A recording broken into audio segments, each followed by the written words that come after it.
तो सीधी तस्वीरें भी आपको दिखाएंगे। राष्ट्रीय अधिवेशन का दूसरा दिन है और बता दें आपको, प्रधानमंत्री का संबोधन आज होना है। चुनावी मंत्र भी प्रधानमंत्री यहां से देते हुए नजर आएंगे और जेपी नड्डा अभी संबोधन कर रहे थे अमित शाह को। इस वक्त आप सुनिए। एक जनजाति परिवार से आती, जनजातियों में भी अति पिछड़ी जातियों में से राष्ट्रपति मुर्मू जी आती है। प्रधानमंत्री जी ने, भारतीय जनता पार्टी ने एक गरीब आदिवासी की बेटी को महामहिम द्रौपदी मुर्मू बनाकर सभी आदिवासियों का सम्मान। इस देश का उपराष्ट्रपति एक किसान का बेटा, खेत जोतने वाले का बेटा इस देश का उपराष्ट्रपति बना है। मित्रों, मैं खुद कह मानता हूं कि भारतीय जनता पार्टी में बूथ का काम करने वाला एक व्यक्ति देश का प्रधानमंत्री भी बन सकता है, राष्ट्रपति भी बन सकता है। और वो केवल और केवल भारतीय जनता पार्टी में ये सहूलियत उपलब्ध है क्योंकि हमने हमारी पार्टी को लोकतांत्रिक पार्टी बनाकर रखा है। मित्रों, ये परिवारवादी पार्टियां जो अपने बेटे बेटियों के लिए काम करती है वो देश का कल्याण नहीं कर सकती। केवल और केवल राष्ट्र प्रथम के नारे के साथ आगे बढ़ रही भारतीय जनता पार्टी, मोदी जी के नेतृत्व में आगे बढ़ रही भारतीय जनता पार्टी ही देश का कल्याण कर सकती है। मित्रों, इस देश में जब से हमारा संविधान बना, हमारे संविधान के अंदर पंथ निरपेक्षता को बहुत बड़ा महत्व दिया गया। और ये देश आज से नहीं, हजारों सालों से पंथ निरपेक्षता के आधार पर, बिन सांप्रदायिकता के आधार पर चलता रहा। राज्य का कभी कोई धर्म नहीं होता है। सबको अपना धर्म बनाने की, मानने की और उसका अनुसरण करने की छुट्टी भी है, मुक्ति भी है। परंतु कांग्रेस पार्टी ने वोट बैंक की रचना करने के लिए संविधान की उदात्त भावनाओं में भी विकृति डालकर पंथ निरपेक्षता को तुष्टीकरण की राजनीति से दूषित किया। मित्रों, मैं आज आप सबके सामने कहना चाहता हूं, ये कांग्रेस पार्टी जिसने भगवान श्री राम के अस्तित्व को नकारा और एफिडेविट पर नकारा, बाद में उनको एफिडेविट वापस ले। ट्रिपल तलाक का कानून जो केवल और केवल महिलाओं को, मुस्लिम महिलाओं को उनके अधिकार देने का कानून है, इसका आपने विरोध किया। यूसीसी जो कांग्रेस के समय में ही संविधान निर्माता एक लक्ष्य देश के लिए रख कर गए थे, उत्तराखंड सरकार यूसीसी लाई, कांग्रेस ने इसका भी विरोध किया। मित्रों, धारा 370 जब संविधान बना तब ये तय था कि टेम्पररी का मतलब है उचित समय पर उसको हटा देना, मगर 70 साल तक उचित समय आया नहीं। धारा 370 के कारण कश्मीर के अंदर अलगाववाद बढ़ा, उग्रवाद बढ़ा, पाकिस्तान को अंदर पैर रखने की भूमि मिली और 40,000 से ज्यादा लोग मारे गए। मगर तुष्टीकरण की राजनीति ने धारा 370 को हटाने नहीं दिया। इस देश की जनता ने मोदी जी को दूसरी बार पूर्ण बहुमत दिया।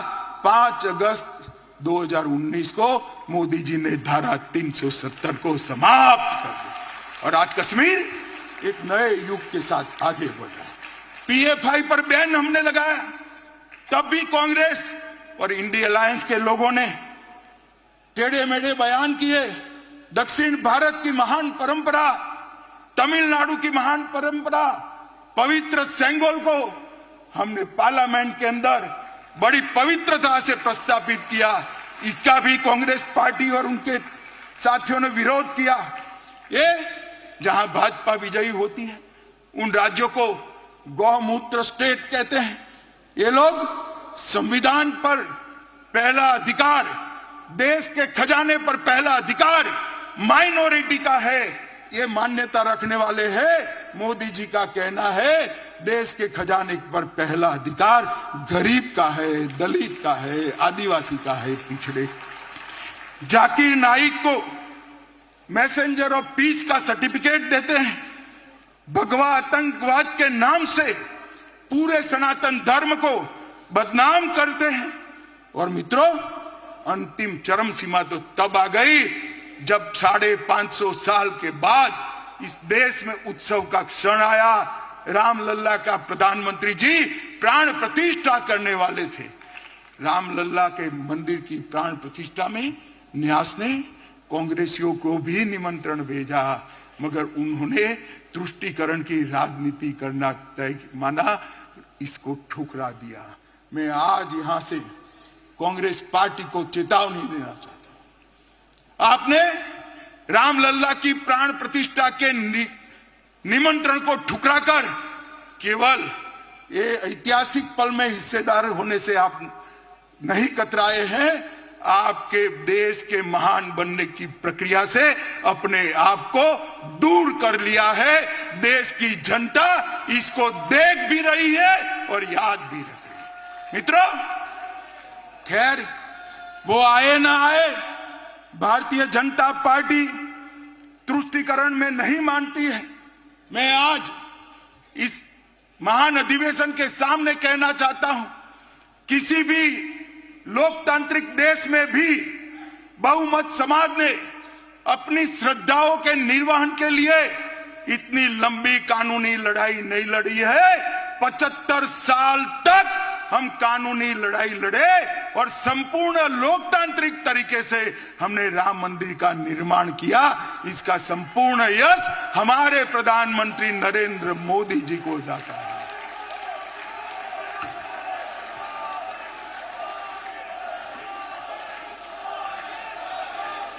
भाई और बहनों, एक कांग्रेस पार्टी और इंडिया अलायंस वाले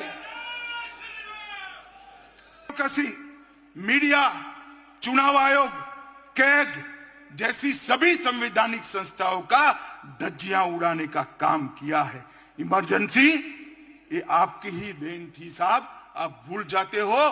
पूरे देश को जेल खाना बनाकर रख लिया था, पूरा विपक्ष जेल के अंदर बंद था। और आर्टिकल 356 सरकारें तोड़ने का जो रिकॉर्ड, आज से मैं बहुत सोच समझकर मेरा स्टेटमेंट करता हूं, आज से 100 साल बाद भी कांग्रेस पार्टी का रिकॉर्ड कोई तोड़ नहीं पाएगा।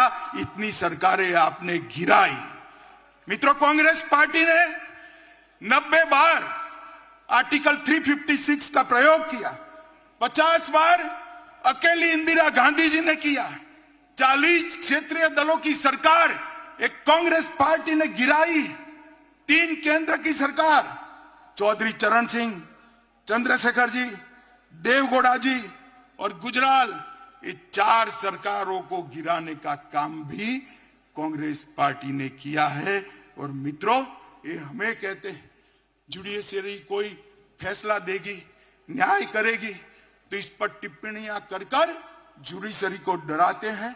मैं कांग्रेस पार्टी को याद कराता हूं, 1973 में 3 वरिष्ठ जजों को कुदाकर, जस्टिस सेहलत, जस्टिस ग्रोवर और जस्टिस हेगड़े को कुदाकर आपने एएन रे को सर्वोच्च न्यायाधीश बनाया, क्योंकि आप रायबरेली का फैसला आपके खिलाफ आ गया था। मित्रों, हमने कभी जुडिशरी के खिलाफ इस प्रकार के षड्यंत्र नहीं किए।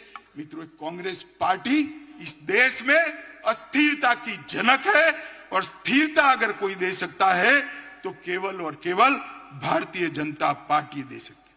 मित्रों, अभी अभी देश में हम चुनाव में जा रहे हैं, हिंसा कहां होती है?